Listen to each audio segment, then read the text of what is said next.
I thought it was an interesting story. I certainly won't forget this one anytime soon. It's only 3 times in the last 6 years I've had a home inspector say to me, I've never seen this before. And every 3 times it's been like, run. Run for the hills. Welcome to the Ottawa Property Podcast with your hosts Tony McNeil and ADOLFO ALVARENGA. Each week, they'll take a look at what's happening in the Ottawa real estate market and offer practical advice and insights for listeners. From market updates to success stories, they cover it all. Whether you're a first-time homebuyer, a seasoned investor, or just curious about the property landscape in Canada's capital, they've got you covered. Sit back, get comfortable, and let's get into it. Welcome back, everybody, to another episode of the Ottawa Property Podcast. My name is Tony McNeil. I'm a local realtor based in Ottawa, Canada, joined always by my handsome co-host, ADOLFO ALVARENGA, Level 2 mortgage agent with Referral Mortgages. What's up? How's it going? How's your week? It's been good. I'm happy it's Friday. Hey, it is. It's Friday. Friday. It's Friday. Way, I got to put this plug in there. Shameless plug. If you like what we're producing every week for you guys, if you're following along, leave us a comment, like and subscribe on whatever platform you're listening to, and let us know what you think about the show or any topics you'd like us to talk about. We read everything, and we'd love to hear what you guys are thinking. So we're really on top of it. We really want to see what's going on. So on top of it, Brent. Yeah, shout out to Brent. Our one and only viewer, as of now. We love him. So what's going on, man? How's your week been? Happy it's Friday. We made it to the end of the week. It's Christmas is 5 weeks away. Wild. 5 weeks. But give or take. We have no snow. Doesn't feel like Christmas until we kind of start getting snow. It snowed in Cleveland last night. I was snowed watching in the Saudi football Arabia last week. Oh wow! Or this week. That's way more exciting than Cleveland. I'm sorry. You really went up me there. I was watching football, and I'm like, I just went up you right there. Well, Saudi Arabia. That's hey, global warming. You know. That's it. No, I think we'll have snow for Christmas. Hopefully. I'm hopeful. Are you staying in town or going in? Yeah, we're gonna stay. We're gonna stay in town. Might crash at Christmas. You should, dude. Are you? Yeah, because I guess your fam is going down. The whole fam's out. Catherine too. Catherine's going to Japan. Oh, Catherine, Japan. Jen and Leo to Honduras. Okay. Well, you know what? We'll talk offline. No, we'll talk about it now. I actually invited a mutual client, Marcia, to our Christmas dinner as well. So if you want to come on Christmas Day, I'm going to be making a traditional Newfoundland Christmas dinner. It's called the Jigs Dinner. Jiggs. There's no dancing involved. Okay. And those that don't know, a Jigs dinner is like a turkey dinner. Cool. It has a lot of vegetables on the side. Boil them in salt water from the salt beef that we cook with it. So it's cooked salt beef, peas pudding, turnip, carrot, potato, cabbage. And we have dressing instead of stuffing, like everybody in Ontario. So dressing. What type of dressing? It's kind of like stuffing, but it's not quite. Okay, interesting. Yeah. I've never had it. But you're more than welcome. Oh, if I'm there, if you tell me, I'm there. It's 100%. Christmas Day. Christmas Day. Yeah, cool. We're kind of like, as it was a tradition in my family in Newfoundland, and obviously with them not here, we're kind of like doing our own Christmas Day traditions now. Okay, cool. Is your family coming or visiting or no? We're gonna be with them the night. My family? Yeah. Maybe TBD. So Lisa's family you're seeing the night before Christmas. Yeah. They would do Christmas Eve with them, and then TBD on my family. We'll see. I'll come if on one condition. Yeah. What's that? What can I contribute or how can I help? You can do some dishes afterwards. Sounds good. Okay, perfect. Can I get that in writing? Anyway, enough about my Christmas plans. It's live. It's recorded. You can come back to it. I want to start with the federal government announcements this week. Okay. So we have a cut to GST and HST for 2 months, starting December 14th, I believe, to Christmas February spending. 14th. Yeah, is that what they're calling it? Buy your gifts, basically, then. You wait until... Now, gentlemen, you have an excuse now to wait. December 15th, or you do Black Friday? Which are the two? Now every guy listening has an excuse to wait until the last minute to buy. Hey, sweetheart, no, I was trying to say the tax. I didn't forget. An axe the tax. Oh, sorry, can't say that. Is it copyrighted by the Conservative Party of Canada? Is it? I don't know. I know, that's their slogan. Oh, well. Anyway, okay, so we're taking away the GST, HST, and then it's a $250 credit to under $150,000 income Canadians. Anything in the new lower year. than $150,000. Yes. That's what I said, right? Yeah. And I don't know. I think it's like, not to get too political about it, but hey, listen, times are tough. Everything's expensive. I don't hate it. It might be like, hey, are you trying to buy my vote? Maybe. I'm okay. I'll save some tax. So we It kind have of- groceries, kids items, and takeout food, and then restaurants, right? Well, don't think I'm missing anything there. kids. You say kids items, but then there was one that said kids video games. So the question is, Oh, wow. like, Call are of those Duty- new consoles Call of and Duty, all yeah. this stuff is like kids, kids. Hey, imagine what the HST and G. I mean, if you look at your like a restaurant bill, Oh, it's it's big. pretty substantial it these can days. get big. Yeah, Okay, yeah. but my question, this is the one question I have, and this is why I think it's important for us right now to speak about it, is how is this gonna affect the one, first and foremost, the most important thing that we're gonna see, inflation, which essentially, how will that affect rates Sure. if it does? Because based on what I've been reading in terms of news, they're saying that, you know how you were saying that 0.50 basis points or something like that substantial for yeah. December announcement is after this absolutely not happening. Yeah, it sounds like it's off the table It's- completely. As of now, at least, as of November 22nd, off the table. We'll find out more first week of December, even the week of, because that's what we've been seeing sometimes. Mhm. So I feel that this is, yes, like a very, hey, we want your vote type of thing, but at the same time, it's interesting because and I don't know if we all know, but like one of the ways Bank of Canada can kind of regulate the prime or bank of interest rate is government spending is one of them too, right? So if they're sending $250 to anybody under 150, that's government spending. Sure. But then it kind of feels that they're also kind of, because of the HST and stuff like that, they're Stimulating at the same stimulating time. spending Yeah, yeah. at the same time. Yeah. So it's kind of a okay, up and then down type of thing. So who knows how this is gonna turn out at the end of the day. However, this is where it gets interesting. This is what I was seeing, and I'm kind of gonna share. We got an email today about like one of the lenders that we work with that are very good in terms of analyzing this, and he was saying $250 times the amount I think it was it 19 million people. Yeah, so basically it's 4.7 billion. Oh. And he was like, if you did the math, and obviously this isn't really off comparison, but 400.7, we're in lack of nurses. 1,000 nurses at a 200K year one, that would cost us 1,000 nurses. That's 200 million. Oh, wow. Then you add 5% a year to cost annually, and it Yeah. adds up to the 4.7 billion in 16 years.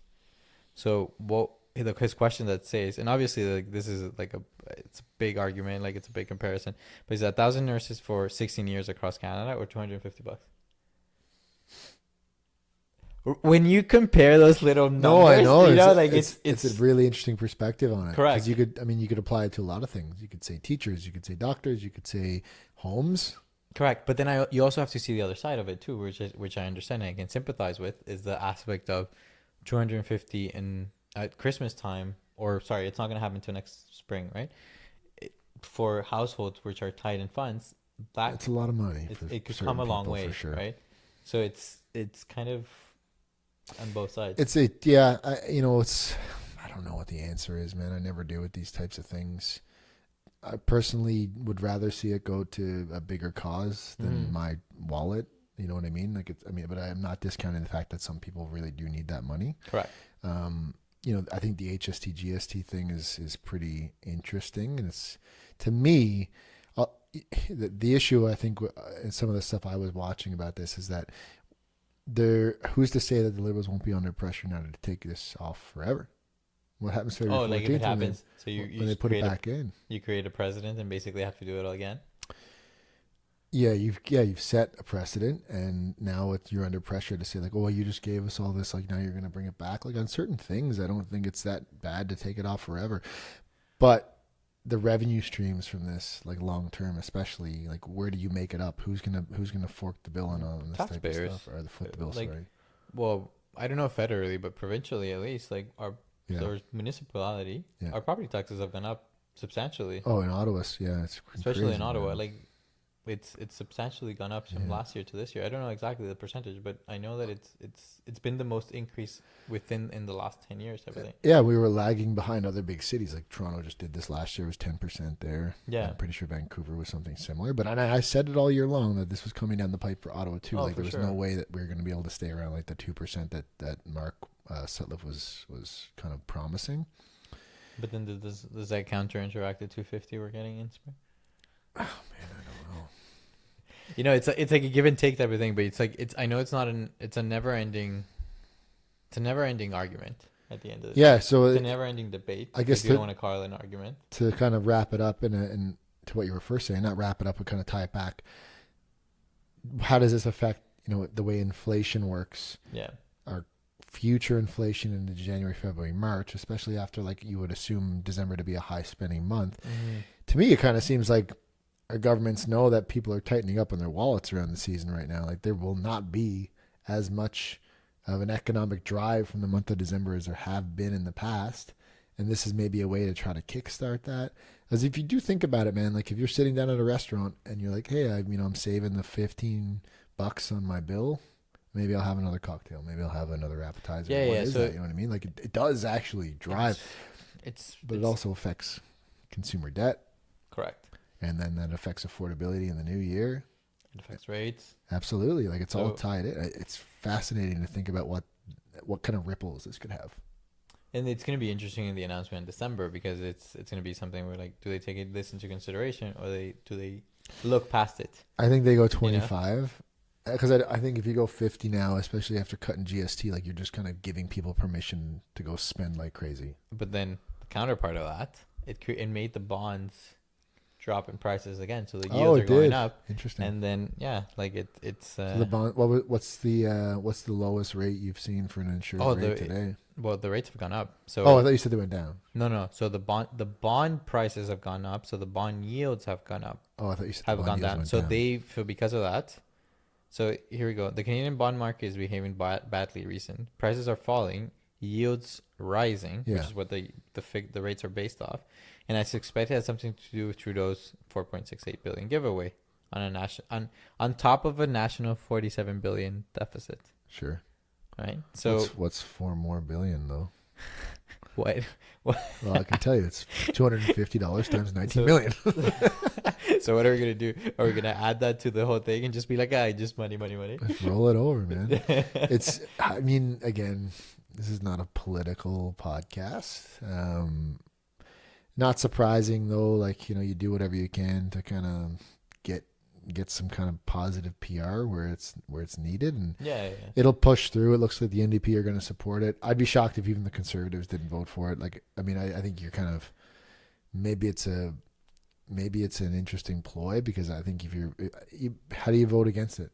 My thing You with can't- it is it's not necessarily the fact that it's political. Like, I'm not speaking badly about it. Like, if it'll be good for some people, it won't be for Yeah, other sure. people. That's everything. But it's also realizing that there could be a bigger cost that could be done Yeah. to it. Yeah. There's Yeah. other I agree. things that it could be.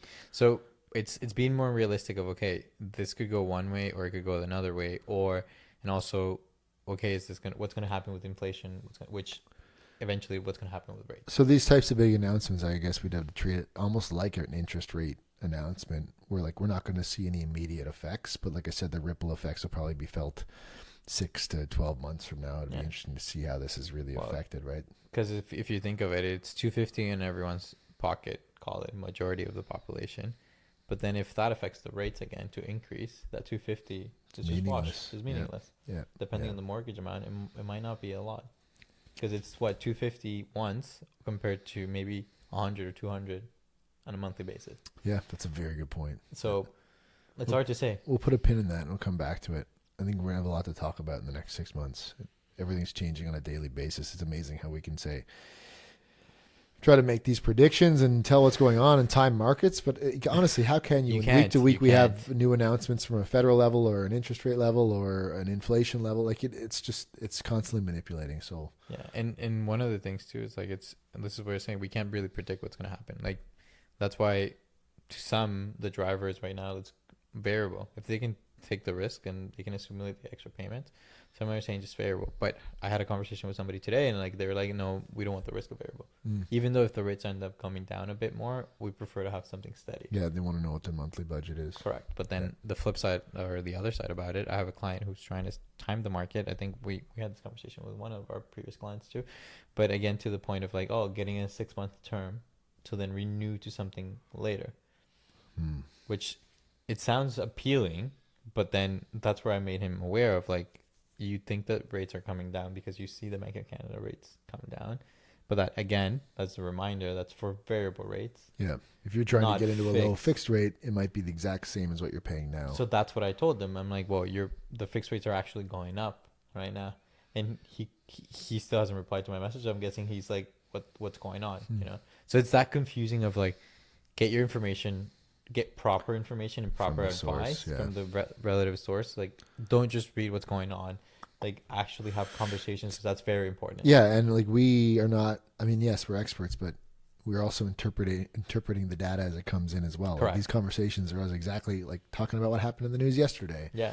And it's people that are in the industry every day talking about this stuff. It's a little bit easier to decipher. But if I'm just a layman at home, it's a lot. You kind of go down these rabbit holes, right? And everything you believe or see on the internet, so you shouldn't believe. Yeah, that's a public service announcement. It's talk to your mortgage broker or financial advisor or bank advisor from any like institution. Like, I'm not being just biased on mortgage agents and stuff. Like, it's just talk to the professional. Yeah. Okay, it's good to know. That being said, I want to talk a bit more about home buying. Okay. Helped a lot of buyers this year. It's been a lot.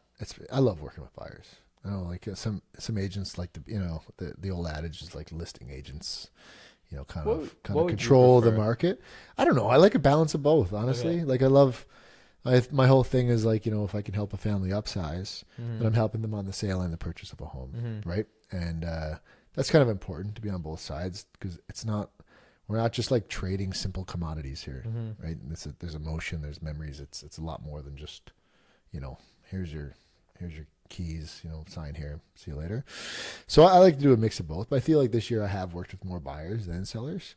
And that's because we do a lot of relocations, had a lot of people, military professionals coming into the city, first time home buyers, obviously they don't have a house to sell. So I just kind of thought, like, what if someone was listening to the show and they didn't actually know exactly kind of what the steps were? So let's just break it down. This should have been our first podcast back when. Perhaps, yeah. We're whatever. We're winging it right so far. We're pretty much veterans now. This being episode 5, so anyway, I want to start with saying we even changed location after. Yeah, we're gonna walk through this, Adolfo and I, and it's gonna be. We'll treat it as a first time home buyer. Okay. So somebody doesn't have something to sell. Well, where first do you begin, right? Probably beginning online, and everyone tends to jump the gun on this, and they're researching property. It's constantly on the news, or you're watching HGTV. Like North Americans and Canadians really value that home ownership. Yeah, it's a big driver. It's one of the 5 mega pillars of our economy, and it's something we all kind of strive towards. Maybe you don't. That's okay if you don't. That's fine. But if I'm just starting, I think not the podcast for you if you don't. Yeah. Fair enough. I can give you some good recommendations on some other stuff I listen to. And rentals. No, it's not all real estate. What's the newfound dish that you were talking about? Jig's dinner. I like murder mystery podcasts. Hey, those are good. They're pretty good. So I would first start by reaching out to either a mortgage professional, or B, a real estate agent. And that's kind of like, they can be in tandem, or you can start one without the other. The hierarchy of it is kind of like, if you meet with one, they're likely going to refer you to someone else. Yeah. From the perspective of reaching out to a real estate agent first, it's a pretty basic conversation to start. I don't really get into, must-haves, wants, needs, that type of thing, because, and I use this, and I've said it on the show before, but unless you know what your numbers are, you're just window shopping. And that's the main important thing, right? Because I know that we've discussed this a lot before, but and I feel that most of the time, correct me if I'm wrong, but majority of clients usually end up with you guys, see you guys first. Yeah, I Just think because so. they're like looking at websites, they see a listing, or Yeah. they're looking at properties online, start See a looking for phone a number. realtor. Yeah, sure. So at least that's my opinion. I feel that most of the time they go there, unless they're coming directly from the bank. Yeah, which That's is a different fine. story. For a second opinion or something like that. Correct. Yeah, Or I like could they see come that. from the bank, they go to the bank and then talk to the bank. But like usually people just go towards their bank immediately. Just It's a because of safe it, place. you know? Yeah. Yeah. And then it's like, then go to the realtor. So And then the realtor says, well, you got to talk to my broker because and I say this and I mean this, a second opinion is really important, especially when it comes to a mortgage.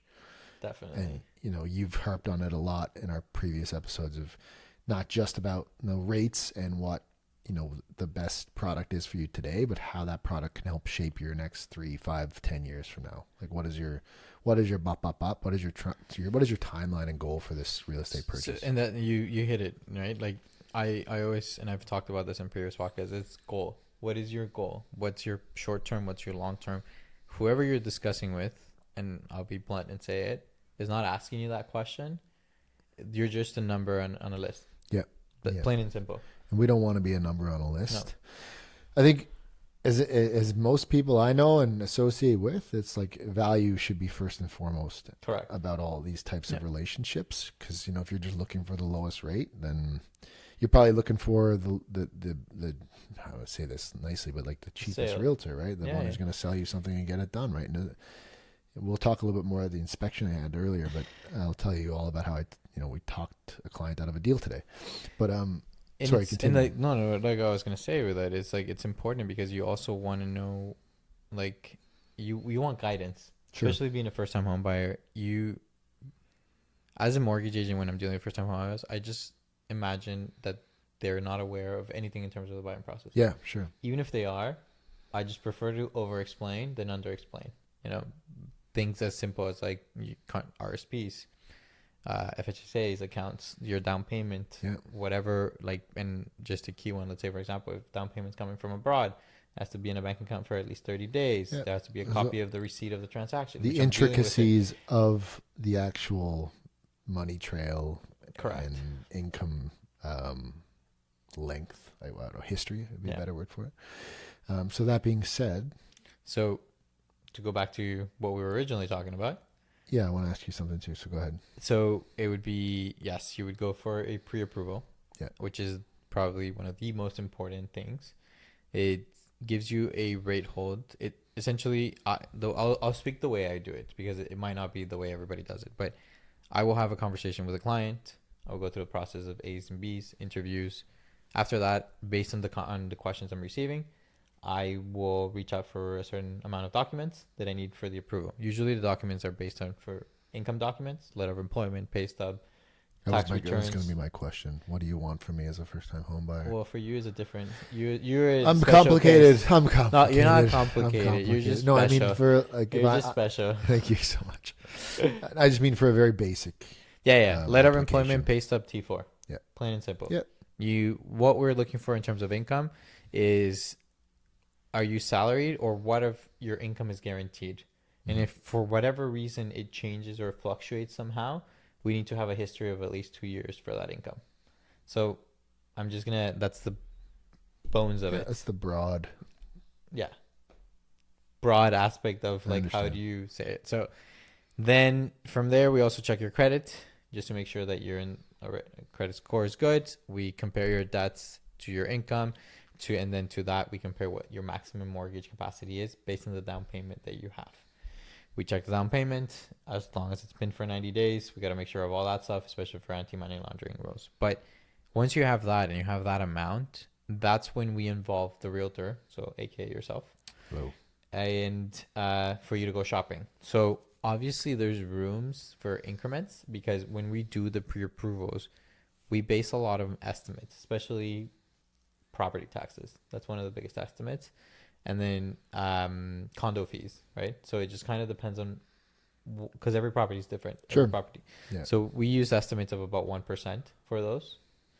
And then from there, you have your numbers. And that's where I work directly, or at least personally, I like to work directly with the realtor and be hand-in-hand in communication. Because then, and we've done it a couple of times, where you send me listings of like, oh, this is the listings I'm going to go see. especially in a competitive market Yeah. What's the max price that we'd be able to offer on this, right? on every single property. Yeah, of we've it, done right? that per client. So I remember. then it's like, then you already have that. You don't have to be phoning me when you're putting in the offer Yeah. and being in a competitive, because you know what your maximum is for each of these properties based on the client's income. 100%. And I mean, capacity. we had a same thing, a mutual client where we kind of had a ballpark of where he was going to be, Yeah. but some of the stuff we were seeing in the condo space had some really high fees. So Mhm. I would send you the MLS and just say, with this blank X dollar amount a month, does it fit into the ratios that you're working with, right? So, because at the end of the day, I don't want to show someone something that's like amazing and then they can't afford it. Yeah. And you don't want to get them excited for something, and then, like, just use an example. You don't want to show them an $800,000 home, get them to fall in love into all that, Yeah. and then Oh, realize I can that their afford a budget's only 750. or 600, and then Yeah, well. I know it's a major drop at that point, but I'm just saying it's a big difference, 100%. right? Like, you see the ceilings, the finishes, and all that stuff, and then it's like, well, the other house had this. You keep comparing. Yeah, you and the other always house go had back this. to that one, 100%. So that's why it's important, and I think it's probably the most important step. I would say the first one is know what you can afford. Like, if not, it's definitely your window shopping. Sure. It's like going to a store and not knowing what your size is. Mm. Like you just go and be like, okay, well, this, but then you don't really quite You don't know. You don't know. So Okay. I would say that's the first step. First and yes, equally most important Mhm. step. I would agree with that. I think after that step, it kind of comes back into my ballpark a little bit. That's when I like to actually sit down with the client and say, like, okay, now we're ready for a discovery session, because I can find out what your wants and needs, must-haves, neighborhood, Mhm. home type. All this makes sense now because we know exactly what we're working with from the money side of things. Yeah. Again, I don't want to promise someone, this house, and then they have a conversation with you, and it's like, oh, well, no, I can't actually get that. And I do see that a lot, honestly. I've dealt with a lot of referrals this year, where the referrals the approval amount is a lot lower than they want it to be, right? And let's say you're a single individual with a decent 5% down payment, maybe you have 25 grand saved up, but you're only approved for 250. Yeah. It's hard to buy anything in Ottawa for that price, right? Yeah. And I had those conversations a couple of times, so it's always good to get ahead of that, because I don't want someone to come into my office. I sit them down and say, okay, we're going to get you a condo, we're going to get you a townhome. You're going to speak with Adolfo, and then you come back to me and be like, well, it's low.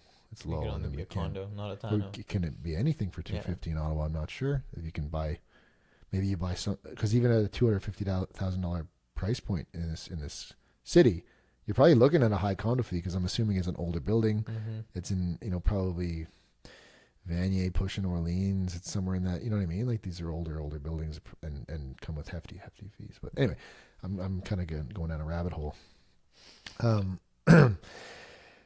So once we had that discovery session kind of figured out, it's quick to move after that. We get out, we actually view some homes, right? And that could be with me at an open house. I like to be very involved in that. Like, I always start group chats with clients, if it's just one, but it's always nice to chat about it as things are going, because it's like, Well, you want to have all of them, be it 2 or 3, in the same conversation. yeah, They're of all course, aligned. everybody needs to be on the same Yeah, yeah, page. And that's an important point, right? Like, any decision makers, because like sometimes I do help people where it's only going to be one of them on title, but there's a spouse or someone that's not on title. They're still very much a part of the conversation. So afterwards, say, and I'm fast tracking because I know, like, we don't have the whole afternoon. But let's say we find a house, and I'm preparing an offer. Yeah. You love the house, you love the condo. We're doing an offer. We're in the market right now, and this is November 2024, where we can get a financing condition, no problem. We can get a home inspection, no problem. I actually haven't helped anybody this year purchase a home without a home inspection. And I don't personally think you should even when COVID. Yeah. That was probably, like, I know those were like different times, but But even there was then, ways around it, and we'll come Yeah. back to that. Okay. This story, I gotta tell you, it's burning. I gotta get it off we my gotta chest. get to the inspection part. Yeah, so the financing condition is where I'm kind of handing it back to you now. Yeah. Because so Adolfo's kind of been on the sidelines. He's been advising on, the affordability and whether something can work or not work.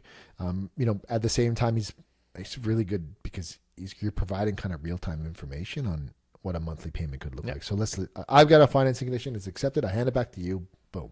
So comes back to me, depending on how good Tony is and how many days he got me. I have the 48 inspection. hours. I've done it. 24. I've done it. 12. 12 hours? No. I've done 48 hours. Even 24, I think I've done. I have time to essentially submit the offer, submit the documents to either a bank or a financial institution to get an approval. So what we get is called a commitment. So the most important thing that I always like verified before anything is income. Mm-hmm. Income, because that determines qualification. Sure. So down payment is as important. APS is as important. Obviously, we need, for an insured first-time home buyer, we need approval from CG or from the insurer, be it CG, CMHC, or what's it called, Sagen. So those are the three insurers, by the way, just so that I can explain. And just so everyone knows, 5% down for first-time home buyers. You have to have insurance on your mortgage. 5% down, 10% down, 15%. Be protected if you fail to pay your mortgage. Yeah, anything less than 20%. Right? Yeah. And it's not just a flat fee. It's based on the purchase price. So you'll see all that with Adolfo when he breaks down the numbers with you when you're purchasing a property, but just so you're aware. It changes based on the premium changes of the insurance based on the down payment that's given. Mm-hmm. So, and then loan to value, of course, right?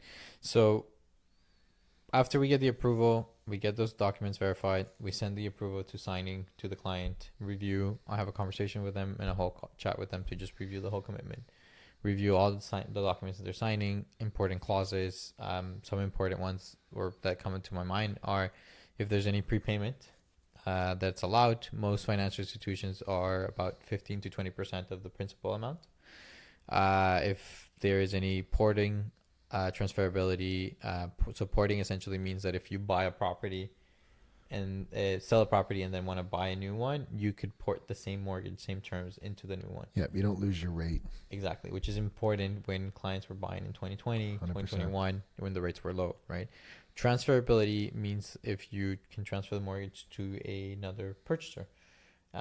Some institutions allow you as long as they qualify, but they allow that so that they can also qualify for the lower rate and keep the lower rate. Right. And then the prepayment penalty is essentially what it will cost you if you prepay the mortgage.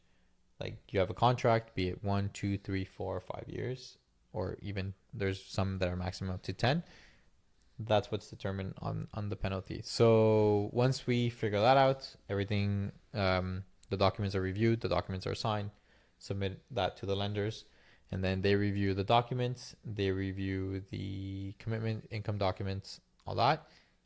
Usually I try to do that within the time frame of the condition, because that's the time frame with the condition of financing is when, if they decide for whatever reason something doesn't work, property is not approved, income's not approved for whatever reason, they can still get out of the deal and get the deposit back. Sure. So while I'm doing all this, you're also doing something important. Most of the time, we try to get at least the approval in. Before you do this, or at least so that the client doesn't have to pay for this, and then we realize that we can't get them financing. So we're usually good with that. So, which is the inspection, right? So you have a condition of inspection, you do the inspection, and essentially, you walk them through it. You go through the property. 100%. You go through every inspection. Oh that yeah, I know of, yeah, right? of course, Yeah.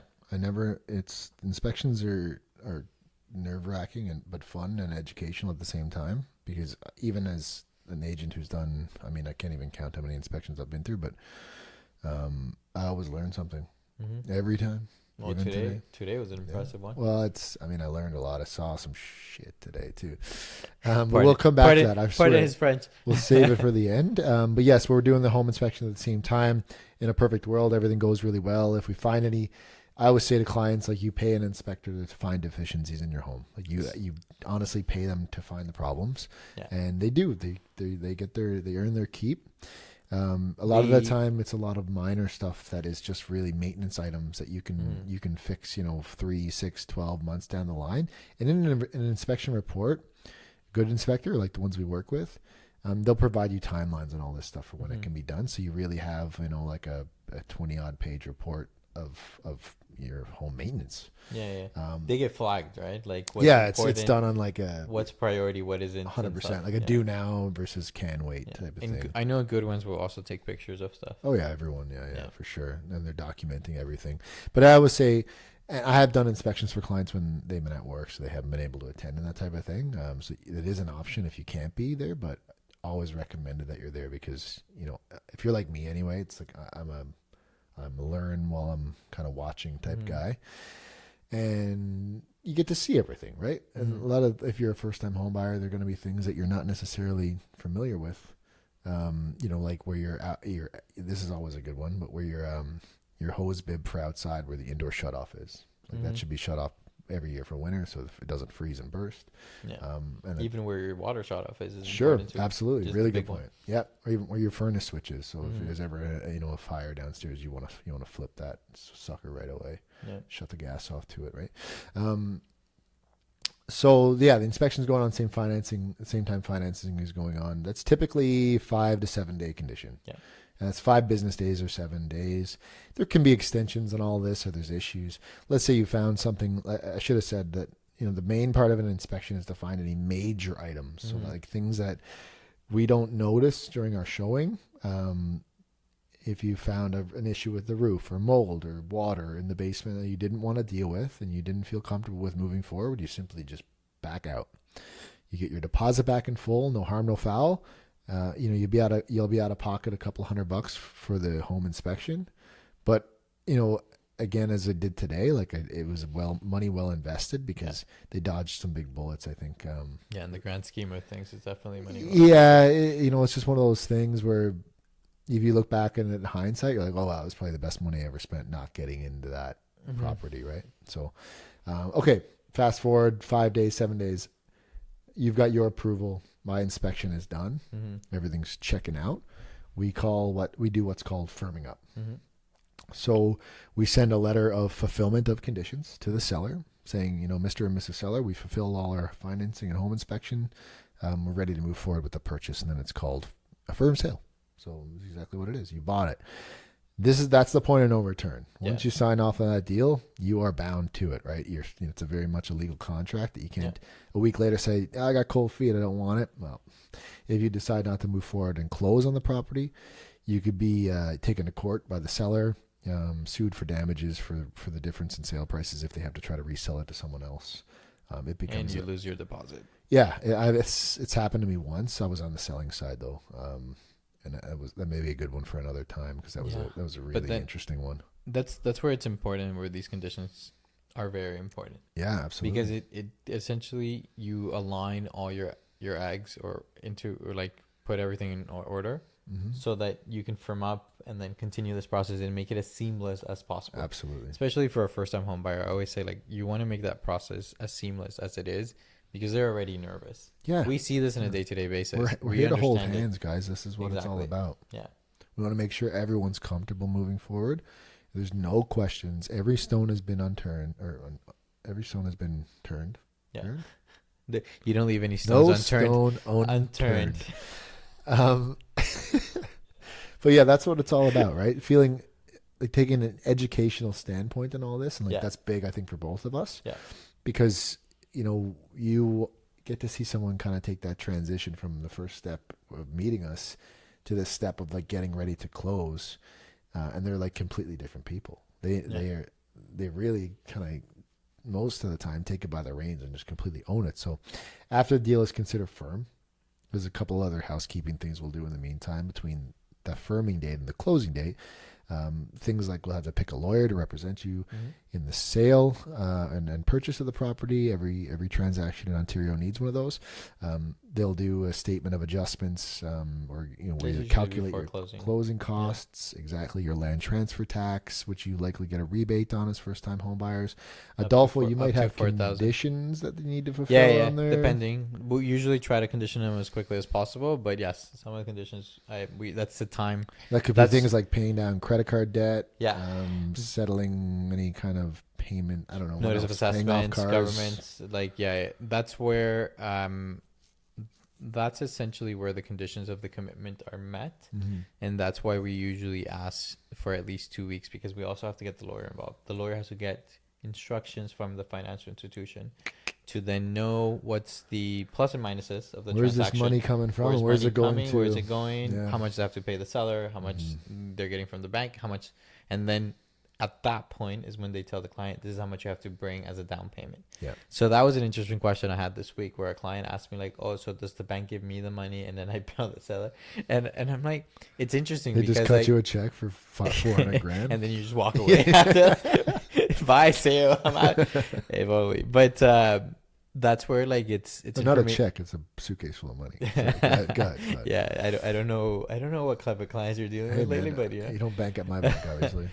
But that's where usually what ends up happening. And like, it's interesting because like this conversation I have with the client, like it just makes you aware of like there's always more education that can always be done. 100%. Right? And the more you know, the better it is. And so I had to explain to him, no, like you need, like, he was already trying to get a lawyer, but he wasn't aware of this. Mm-hmm. And the realtor's the one that referred him the lawyer. But then I kind of just told him like, hey, this is what's going to happen.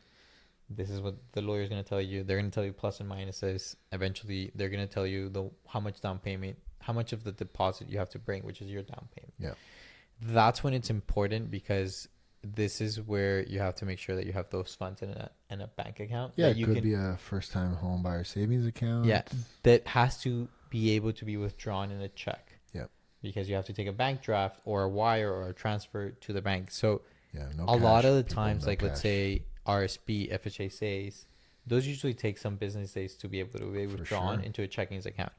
Then the other thing I've seen lately too is like I've had clients where they have like their money in institutions where they're not necessarily a bank. They're it's not a Your Wealth Simple or something like that. Correct. Yeah. And those usually take time to either they mail you a draft, yeah, or you transfer it over to ETF another account. That usually takes a couple other days. So if we're trying to close this ASAP as quickly as possible, and you have all this, we have to be aware of that, and then know that, okay, this is how much time it's going to take, this is how much it's going to take, because you can't move that closing date. Like, well, if you do it, there's repercussions, and there's no agreement on the other side, you're probably going to be out some money for the damages to the seller for having to hold on to the property. Yeah, and a lot of the times, clients don't realize, like, it's a domino effect, right? Yeah. If we don't close on their property, then they might not close on their new property, and then or the seller's new property, and then vice versa and vice versa. We don't know until what point it ends. And everyone comes back to the point A, right? Exactly. Yeah, for damages, it just keeps coming. It's like what is it? If you rear end and exactly, they rear end that's what and I was they gonna rear say. end, yeah. So that's why it's important to have it all in order beforehand, and then involve the lawyer as quickly as we can for it to. And whoever we work with, we usually have a good team when it comes to these things, and we always have a good system. For it. We got some good people that we work with all the time, for sure. But once that's done, you firm up, money gets paid, you get the keys the day of closing, usually around 3-4 o'clock. Yeah, I like to say 12 to 4, 12 to 5 is a pretty good estimate. Rarely first thing in the morning. Yeah. So don't plan your moves pull so the early. Moving truck up at 9 a.m. because you might be waiting for a while. 12:01 and you're at the front. That's a pretty good overview of there's obviously a lot more to it, and it's certainly more in depth, but it's such a long process where sometimes it can take a month, sometimes it can take 6 months, sometimes it could be a year until you find the perfect place. And you get a lot of additional information kind of every time you have an appointment with yourself or a showing with me. Like, there's always going to be something that you're going to walk away with and say, okay, I learned something today, right? I feel there's always a learning opportunity no matter what. And never any bad questions, man. Like, you know what I mean? If your client hadn't asked you about the deposit, it's not a bad question, right? Because if you don't know, why would you know? Why would you know unless you went to ever buy a house before? Exactly. If you're not aware aware they teach you this in school. No, they don't. I wish they did. Yeah, That's what we should focus on. Yeah, we should go rally against this and to create a system. We should go back and get our education degrees and change the system. Nowadays you can do this online too. You just post it, credit. Yeah.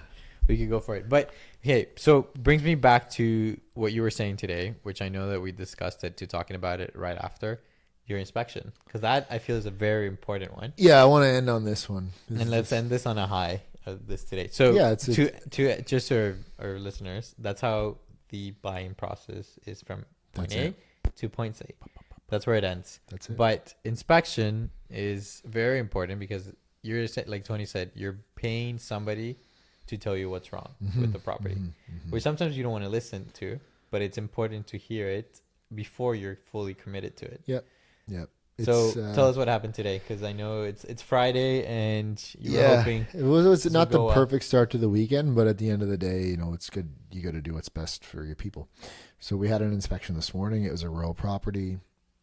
We had 3 inspectors there at the same time. So it's a well inspector, a septic inspector, and a home inspector. The well and septic guys usually get started pretty early. Like, it's a shorter inspection for them. The home inspector, typically home inspection takes anywhere from 2 to 3 hours, depending on the size of the house. Septic and well are a lot shorter. They can be done probably in an hour and a bit, give or take. No issues there. Well was good. Some sediment, high iron content in the water, not shocking. Septic was fine too. There was, all our inspectors that we work with and refer are really great. Like, they're very hands-on. He showed us a couple of things that, a client could have done to the septic to make it a little bit more efficient, which he could have done himself with a shovel and a pipe. My guy's pretty handy, so he's not afraid of it. Good. The home inspection, though, is kind of where it all started to unravel pretty quickly, if I'm being honest. So a home inspector will typically start on the outside of the house. They're inspecting the foundation, the grading. They'll look for, caulking around the windows, anywhere maybe a pest would getting in. Moisture. The roof, obviously. Yeah. Any kind of outdoor structures like decks, porches. So, there was a couple of things, right? There was some sagging going on in the porch, which is carrying a load from the roof. Not great. At the end of the day, it's something that can be fixed relatively easy. If you have the budget and time. We went around the property. Grading is usually an issue for any property. I'm not shocked by that. But again, that's easy to fix with just some dirt. The house didn't have gutters, so if the rain is just falling straight off the eaves to the ground below it, it's kind of over time it's compacting and compressing that ground down, and you're getting water on your foundation, which I don't have to tell you it's not great, right? It's when we went inside where things really hit the fan pretty quickly. So my guys always start in the basement and in the attic, which is a little nerve-wracking in its own, because I've had inspections go great until the attic, and then it's like, oh, it's covered in mold. That's where you cross your fingers. Because the one thing that you don't really see. You don't see it in the showing. On the showing. It's like, who goes up in the attic? And I mean, I will say, like, this house, my clients had been to the open house to start. Okay. We had a second showing after that, and then we had a third showing about a month later. They circled back to it. Okay. So we had been in this house quite a bit. I mean, I've seen a lot of homes. I've seen a lot of HVAC systems. I'm not an HVAC guy. There's certain things I could probably blatantly see and be like, that's not right, or this is old. It should be something you should budget to repair or replace in the future. But this one kind of took the cake. So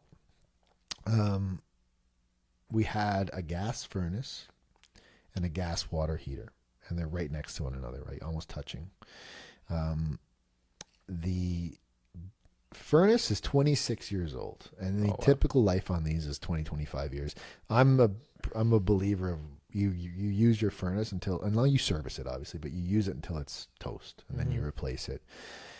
Well, I guess the furnace had died at some point, and they had the previous homeowner had jimmy rigged some tubes from the hot water tank on a timer, and they were running into the furnace. Okay. So they're kind of acting as like heating coils. So when the furnace is kicked on, and there's although it wasn't producing any heat, it was producing flow, like it was air flowing through it to pump out to the vents. Hot airflow. The hot air was from the coils of these tubes, so that it was collecting heat from the tubes that were running inside the furnace. It's like a Frankenstein furnace. That's what I said. I said, this is a Frankenstein. I'd use those exact words, because it really was. It was like someone had just, and maybe a previous homeowner thought they were handy and were doing this right. It's scary what you can do to these things. So I'm just gonna say it. Yeah, but that's the thing. That's where it's the important part. you're cutting corners. 100%. Or you just don't know what you're doing, man. So, and that's where it's important to have these things, because you're cutting corners. Like, and I understand why. Obviously, money's important. Where you want to put your money in terms of repairs and stuff like that is very important. You just don't have the money when something breaks too, right? But the furnace is one of the most important things in the property. It's what heats your property. Yeah. That's very risky. 100%. It's like for your buyers, and I'm guessing, I don't know if they're pulling out of the deal or not. We'll see. It's TBD at this point, but it's a high probability, I think, at this point. Because they would have to get a new furnace and possibly a well, hot water the tank. hot water tank is 19 years old, so that's well past its prime. Yeah. I mean, a hot water tank nowadays, you're lucky to get 12 years out of that thing. I'm surprised it hasn't burst all over the floor to this point. Which is a risk. That's one of the risks that... Especially with all the sediment I talked about in the water within the well test. Like, it's shocking that the bottom hasn't come out of that thing. Which we had another client that something like that happened right before they moved. Jeez, man. So I felt that was very unfortunate, but luckily it happened the day before they closed. Anyway, but we'll come back to that another time. But yes, so continue. My home inspector, he's my go-to, and I recommend him first and foremost to all the clients. He's not always available, but he even came out of town for this rural inspection today, which was super nice of him. I think that it's important to note that he is to remain pretty much unbiased, right? He's not supposed to say yes or no to you purchasing a house, right? It's not his personal opinion what you do. He can only just describe to you the facts that he's seeing in the inspection. And I feel, I can be a resource in terms of providing my opinions on these types of things, but ultimately it's the client's decision. So I try to remain kind of in the middle ground to say, like, this is what's going on. These are your scenarios, right? So I kind of said, after all this bad news, this blah, blah, blah. Anyway, I'll come back to that. He looked at me while the client was outside because, his wife wasn't with us during the inspection. He wanted to kind of catch her up on what was going on, because it was like, if this is this bad, are we going to continue with the rest of the inspection? And my inspector looked at me and said, I've been doing this for 30 years. He's like, I've never seen this before. He's like, this is bad. He's like, the way that this is run, like if say an HVAC or someone working with the gas, like a technician, was to rig this up this way, he said it would be a $10,000 fine from their respected kind of authorities. So like Enbridge. Or no, you mean the city or whatever, the technicians, right? The technician who's basically doing the work or did the work. If a technician had done it, then they would be probably fined from the regular body. So he's like, it's dangerous what they call it orb for you. Sure. At that point. Yeah, exactly. So I said, he was like, so do you think a professional did it? He's like, absolutely not. He's like, so some of the couplers that had the gas fittings had been joined with were garden hoses. Like it was, and I was kind of like, man, should we really even be down here? Like, this is kind of concerning to me now, because we're, standing next to this thing. There's electrical. It's, what does it take, right? If there's a gas leak. It's one gas leak and then the electrical, something. Yeah, 100%. I mean, that was obviously the biggest thing going on down there. It was really sad to see because, it's what I said to my clients, like, if you bought it for this price, whatever the offer price was, you buy a house assuming that the mechanicals are in good working order. And that's one of your conditions, right? Chattel's. Well, it's not a chattel. Oh, is it? The furnace is not? No, because it's fixed to the property, right? You can't mortgage a property without heat, I assume, right? No. If someone's going to live in it. Yeah, so you would just assume that it works, right? So I said, if you assume it has hot water, you assume it has heat, because these are all things that you need from the city to get occupancy to live in something. So even as a landlord, those are the things that you need to provide. Yeah, right. They're basic necessities. Yeah.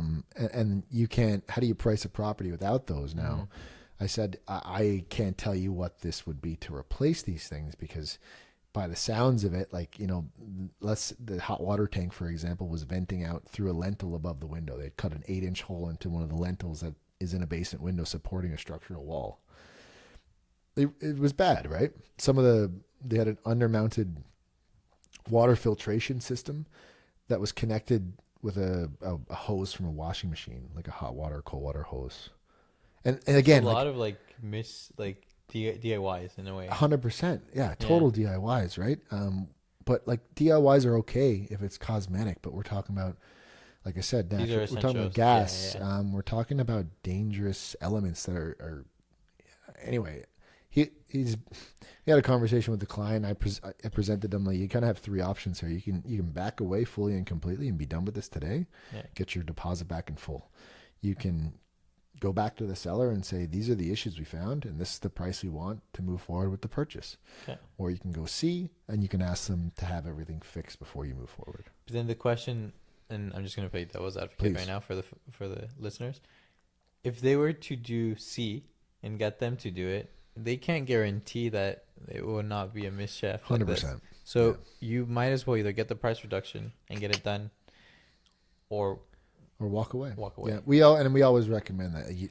Whenever you ask a seller to do something, they will do it for the cheapest way possible. Oh, totally, because they want to save, they want to maximize their profit. They got one foot out the door at this point, right? So the interesting or the relevant part about this too is that for the inspector to have told you this for 30 years that he's been doing it, that he's never seen it, but also suggested for the clients that this is not a good thing. He didn't suggest it. He said that to me. Yeah. But that's what I mean. He suggested for the clients. Yes, not to the clients, yeah. but for them, because it wouldn't be a good thing. Because and again, playing devil's advocate, I would say that if this is done on things that you can see and major things, and we don't know if they're the ones that did it, the sellers are the ones that did it, or it was done previously. We're not aware. Are you right? about to say you don't know what else they did behind Exactly. the walls? Yeah. Behind He the said walls, that, exactly. electrical, Yeah, 100%. plumbing. 100%, man. You never, and these are the things that are important. This is why the inspections are important, because, and at least in my time that I've seen them, is if you can see things like that on things that you can see that are like What's behind the walls. What's behind the walls? When you took the words out of my mouth because we had said that to them, because it's so true, right? And after we all kind of like took a deep breath and stepped away, and the client was like, you know what, I don't think we need to continue any further with the home inspection. Like we didn't even finish it because I think they had their minds made up at this point that they got a lot going on with their family and stuff. It's just not, they don't have the bandwidth to take on this type of thing, regardless. It'd be a project at that point. Yeah, because moving, unless you have the mindset of this, like moving into a house in their specific time in their lives should be very exciting. Yeah, it shouldn't be like, hey, we bought it and now we're kind of excited, but we got to do all this stuff to it, and it's become kind of a pain in the ass. And especially you don't want to do it through the holidays too, right? Like I don't know when their closing date would have been, but like even then, like you don't want to do it over the you want to move in, feel like home. I think you mentioned that they might be pregnant too, so like having to deal with that too. It'd be a lot to deal with. So for sure, we had once the inspector had gone, we had a separate conversation on the phone with everybody, and it just said, I was just very honest and said I don't recommend it. I went against what I said earlier, but I just felt like I had to do it because if it was me, I would be running to the hills, and that's what I just said. I'm like, you guys, I don't recommend it. It's a lot of work. It's a lot of headache, and you just don't know what else is going to come of when you take all that out. What else are you going to find? Yeah, I'm like, that's true. That's true. You never know. It's like that log house that we had too. It's with that client too. Yes, my gosh, yeah, that was a bad one too. So it's conclusion to this: inspections are probably one of the most important things. Agreed, that you 100%. can put. Yeah. And the last thing I'll say about it before we kind of wrap up is that I feel bad for the sellers too. Yeah, because they're not the original owners of this house. They bought the property in 2021, and it was pandemic market. And the realtor didn't know, but I asked. I said, "Did they buy this without a home inspection?" Because I was like, I just said, I'm assuming, as based on the ages of these things, like they're not there. They didn't do this. Yeah. And she said, "Yeah, no, I don't think there was an inspection." And my heart kind of sank, man. I felt bad for them because it's like, how many other people are in that position where now they have to deal with this Frankenstein monster living in their basement? It's gonna cost them a lot of money to fix this, man. And it's like, do you do a price reduction and disclose it to everybody and have someone try to come along and give you a haircut to get it from you, or do you invest money that you may not even have to get these systems up to what the general public and buying population would consider a mandatory thing? Like, no one's gonna be like, oh, does the furnace work when I buy this house? Like, it has to work, right? I would say that, like, talk to the professionals for that, because it's very important. You never know what solutions you can come up with to make it work, and somehow, because it is very important. And those are, like, I feel that a lot of times, like, sellers or clients are in positions of, like, they feel that there's no solution. Yeah. It might not be the best solution, but there are some solutions that could essentially make that work. I hope so, man. Some private financing, if they don't have the funds to get that done, and then sell it afterwards, and then pay that off afterwards. But it's hard, if you said, especially if they bought in the heat of the pandemic. It's the price point is tough. Well, yeah, they're already selling at a loss, right? That's the toughest part about Yeah. it. So, not the best way to start the weekend for my people, but I think in the end, although they spent money on an inspection today, like it's a wise investment that definitely help them avoid who knows what kind of headaches in the future, right? So definitely. it's why we do them. I thought it was an interesting story. I certainly won't forget this one anytime soon. It's only 3 times in the last 6 years I've had a home inspector say to me, "I've never seen this before," and every 3 times it's been like, "Run." Run for the hills. So that's it, man. Getting ready for the weekend. That's good. It's been a slice. What are you doing this weekend? Going to Montebello. Oh, for breakfast? No, we're going overnight. Oh, The team. nice. Oh, the team is Yeah, going? we're going tomorrow. I'm gonna text the team leads to be like, Where's my invite? I'm fired up, man. That's gonna be fun. It's too bad Luis and Sophie can't come, but I mean, I got. I'll be your plus one. Yeah. No, I'm kidding. I I got have my, plans on Saturday, so I I got can't my go. big comfy hotel bed to myself. I got a massage Wow, booked. good for you. It's Wait, didn't you go to Koina last weekend too? I'm a spa guy now. Hey, you got converted, eh? You got converted. It was so funny. We were sitting in the team meeting on Monday, and we were talking about this Saturday trip, and I guess I can't remember who I told. I think it was Shadi. I was like, I'm gonna book a massage. I was like, I'm gonna feel guilty though. I have to tell Luis that I'm booking it. And he's like, have you ever had one? I was like, never had one. He's like, you gotta do it. I'm like, so Monday morning we're sitting down. We're like, yeah, Tony's already booked a massage. And I was like, really? I'm like, yeah, we're going. Like, I'm going. You're going all out. Relaxation Hey. mode. So, although it didn't work out today, I'll be able to relax and let some steam off tomorrow. And they got until Sunday to make their decision on what they're gonna do. But I think we all know what it's gonna be. That's good. That's good. Yeah. Hope you guys have a good time. It's Yeah. Montebella's night. What are you doing? I actually am meeting up with some of my friends. We meet up once a month at least. Some of Nice. the guys. We try to put the effort to do it. We're doing dinner and then escape room. Sick. So it's funny because Which escape room? in Hinterberg, here in Hinterberg. Okay. And one of my friends kind of said like, okay, because we either split the bill or we play credit card roulette Ooh, scary. before.